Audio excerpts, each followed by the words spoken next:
Ações da Magazine Luiza. Nos últimos 5 anos elas subiram mais de 7.000%. E quando a gente pega 2021, ela tem apanhado do Ibovespa. Por quê? Hoje eu vou olhar para os números, fazer uma análise e mostrar minha visão sobre as ações da Magalu. Mas antes de começar esse vídeo, dá um like, se você não é inscrito no canal, inscreva-se e ative as notificações. E vamos lá, né, pessoal? As ações da Magazine Luiza são uma das ações que as pessoas físicas mais olham, dado a alta, né, histórica aí, sem precedentes, esse case de sucesso, mas o momento, né, 2021, quando a gente pega, a foto é um pouquinho negativa. E o que está acontecendo? Bom, vamos olhar aqui, né? Vou mostrar um gráfico para vocês de 2021, o índice Bovespa contra as ações da Magalu. E o que a gente vê é índice praticamente zerado, Magazine Luiza caindo quase 23%. Então, está descorrelacionada do índice, né?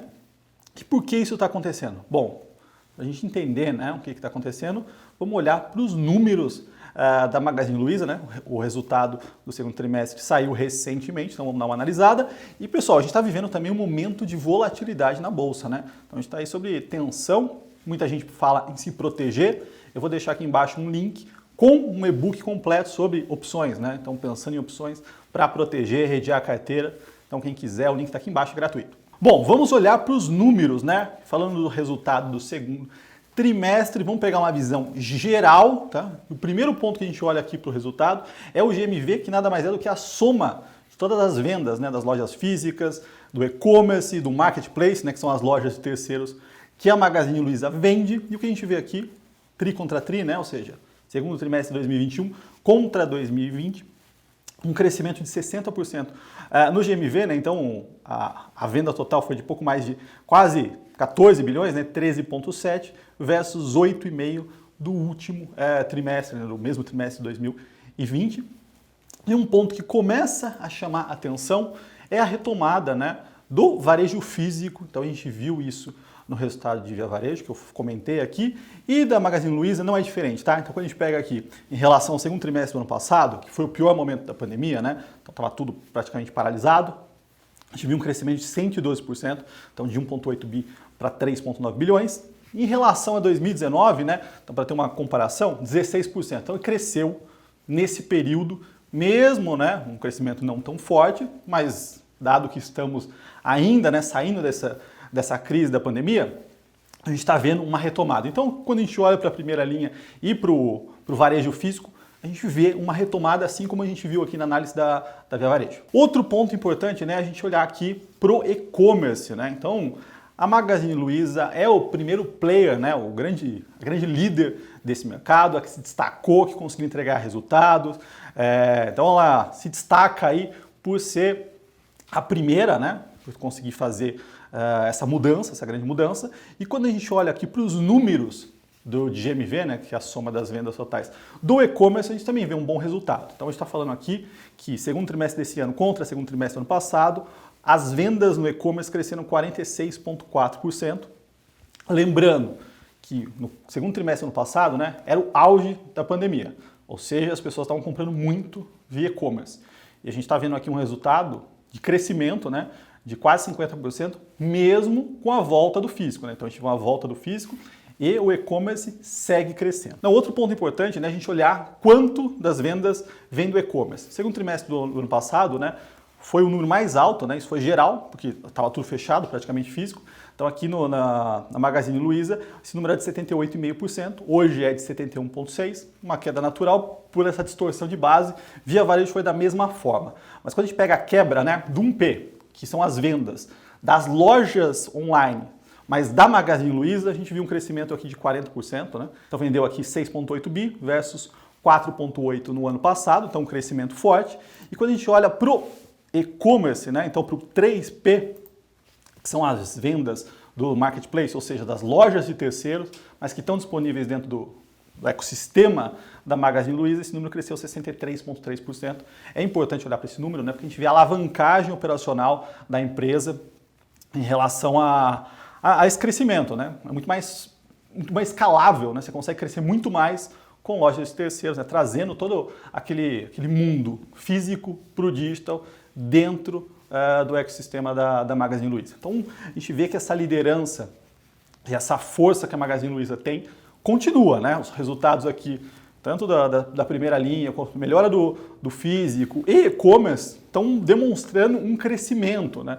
Um pouco descorrelacionado com o que a gente vê nas ações aí nessa performance de queda. Bom, e quando a gente olha para a rentabilidade, né? Então não é simplesmente olhar para as linhas de receita, mas também se esse negócio está sendo rentável. Então vou mostrar aqui os resultados, né, do segundo trimestre, falando do EBITDA, né, que é uma métrica de geração de caixa.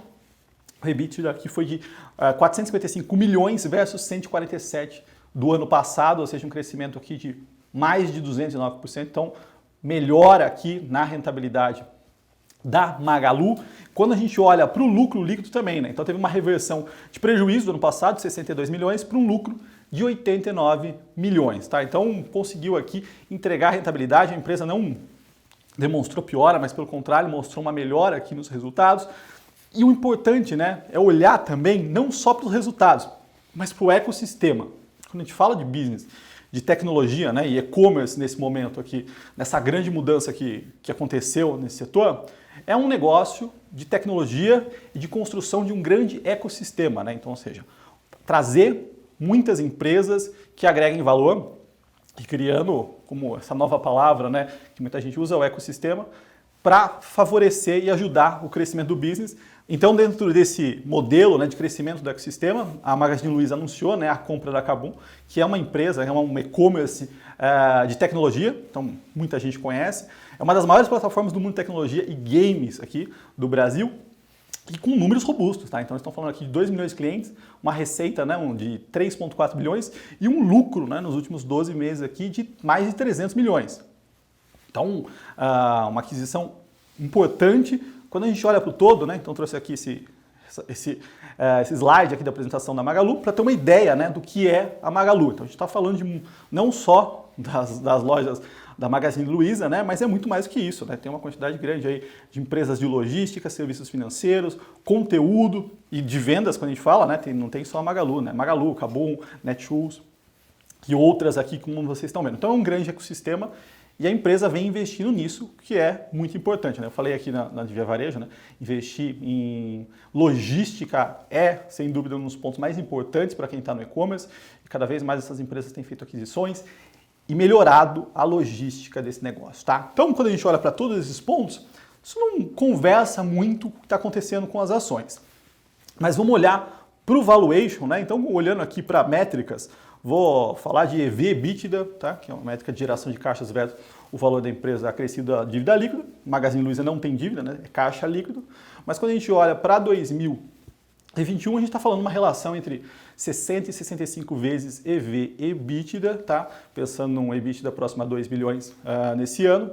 É um múltiplo alto? É, mas não é diferente do que essa empresa vem sendo negociada e empresas parecidas, tá? Então a gente vê aqui, Magalu é uma empresa consolidada, é líder, é diferente de Via Varejo, né? Via Varejo é uma empresa de turnaround, então são estágios diferentes. E a Magazine Luiza sempre foi negociada a múltiplos altos, então não tem nenhuma descorrelação. É um múltiplo esticado? É, mas o mundo vem negociando esse tipo de negócio a múltiplos altos, tá? Então a gente não vê nenhum problema aqui. Eu gosto. Bom, mas o ponto é, por que ela está caindo? Eu vou mostrar aqui mais um ponto importante para vocês, mais um gráfico, que é as ações da Amazon lá fora versus o S&P, tá? Que é a bolsa americana, um dos índices importantes, e o que a gente vê? Esse mesmo padrão, né? Então aqui a Amazon zerada no ano, o S&P subindo quase 20%. Então tem uma descorrelação forte. A gente está vivendo aquela rotação, né, lá fora, foi mais rápido do que aqui, da mudança das empresas de growth. E aí tivemos velho, o call de reabertura, né, o físico lá está acontecendo. Aqui a gente está nesse mesmo momento, está começando, né, esse momento, um pouquinho com delay em relação lá fora, mas as pessoas começam a olhar muito mais para o físico. Então isso está acontecendo. Quando a gente olha para a Via Varejo não é muito diferente, né? A gente vê uma queda aí de mais 30% contra o índice zerado.